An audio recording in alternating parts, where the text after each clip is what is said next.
Channel math in one shot. आज हम discuss करेंगे मैथ के एक्सरसाइज 5.1 का question number 1 to 3 hopefully. Question number 1 में आपको ये गिवन है कि एक टैक्सी का किराया फर्स्ट किलोमीटर के लिए 15 रुपीज़ है, उसके बाद पर किलोमीटर के अकॉर्डिंग आपका 8 रुपीज़ इंक्रीज होता जाता है। तो कल की लास्ट वीडियो जो मैंने अपलोड की थी उसमें आप देख सकते हैं कि वहाँ पर मैंने एपी का इंट्रोडक्शन दिया था, जहाँ पर हमारा एक सीक्वेंस का एक पर्टिकुलरली गिवन टर्म्स का डिफरेंस जो है अगर वो सेम रहता है तो हम कहते हैं कि वो एपी है। तो यहाँ पर फर्स्ट किलोमीटर के लिए जो आपको फेयर गिवन है वो आपका 15 रुपीज़ है, उसके बाद आपका फेयर जो है वो आपका इंक्रीज होता जाएगा 8 rupees. So the taxi fare for the first kilometre is 15 rupees, then the additional charges is 8 rupees for the first kilometre 15, second 15 plus 8, then 15 plus 8 plus 8। Because starting में आपने 15 एज इट इज रखा first kilometre के लिए, second kilometre के लिए आपका 8 add हो गया 23, नेक्स्ट टाइम फिर 8 ऐड हो जाएगा 31। तो इस तरीके से आपका कॉमन डिफरेंस सेम रहेगा। So we are saying this is AP. In the second case, air gas is present in the cylinder and each time V by 4, it means 1/4 of the volume is decreases. So here we observe that अगर starting में आपने V consider किया तो V/4 जो है वो second time remove हो गया तो 3V/4 बच गया। अब नेक्स्ट टाइम 3V/4 का 1/4 आपका रिमूव हो गया और 1/4 आपका रिमूव हो रहा है तो 3V/4, 3 into 1 3V divide by 4 4 16। तो यहाँ पर आ गया आपका 9V/16। इन सभी टर्म्स का अगर मैं डिफरेंस देखती हूँ तो वो डिफरेंस मेरा सेम नहीं आ रहा है, यानी कि डी की वैल्यू हम कैसे निकालते हैं, second term minus first term, third minus second term. तो यहाँ पर डिफरेंस सेम नहीं चल रहा तो हम कहेंगे ये एपी नहीं है। नेक्स्ट केस में थर्ड केस फर्स्ट क्वेश्चन का आपको गिवन है कि फर्स्ट जो है कि स्टार्टिंग में अगर हम किसी भी कुएं को खुदवाते हैं तो वहां पर हम 1 मीटर के लिए पे कर रहे हैं 150 रुपी। उसके बाद जितने भी आपके मीटर इंक्रीज होते जाएंगे हर मीटर के लिए आपके 50 रुपीज इंक्रीज होते जाएंगे।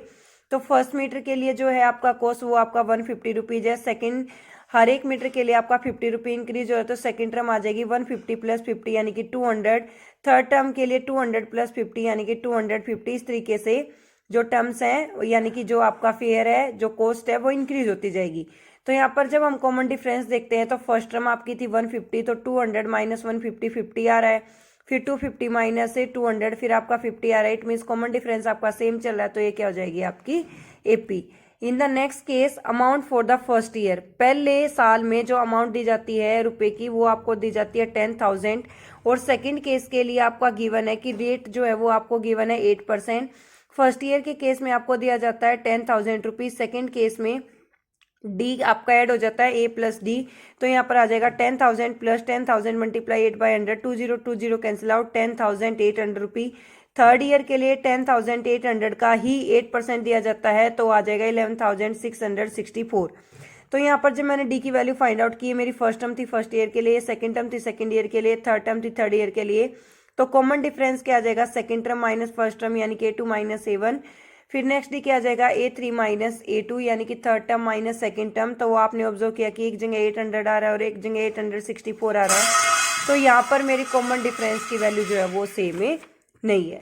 इन the next question it is given to you first term and the common difference are given to us and we have to find out the first four term. तो आप first four term को कैसे find out करेंगे, A2 को हम find out करेंगे A plus D यानी कि 10 प्लस 10 हो जाएगा 20। A3 हम फाइंड आउट करेंगे A प्लस 2D यानी कि 10 प्लस 2 मल्टीप्लाई 10 तो क्या आ जाएगा आपके पास 30। नेक्स्ट हम फाइंड आउट करेंगे A4 A plus 3D।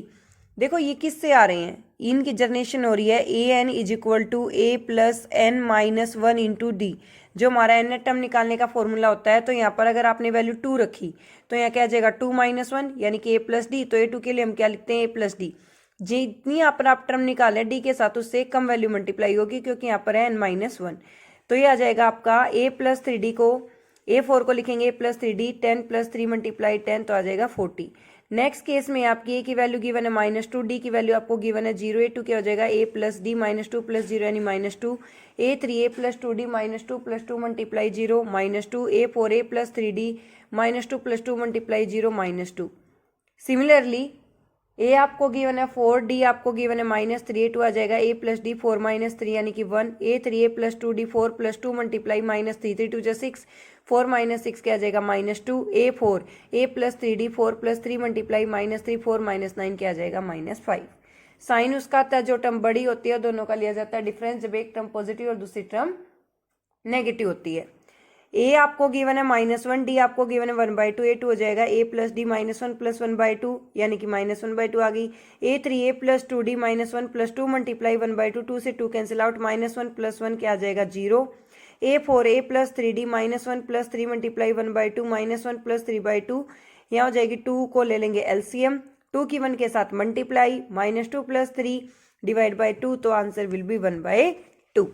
In the last case, it is given to you a is equal to -1.25, d is equal to -0.25. We have to calculate first 4 term. A2 हम निकालेंगे a plus d, -1.25 -0.25 -1.50 sorry. A3 a plus 2d -1.25 plus 2 multiply 0.25 with negative sign, plus minus हो जाएगा -1.75। A4 निकालेंगे a plus 3d -1.25 plus 3 multiply 0.25 -1.25 -0.75 क्या आ जाएगा -2।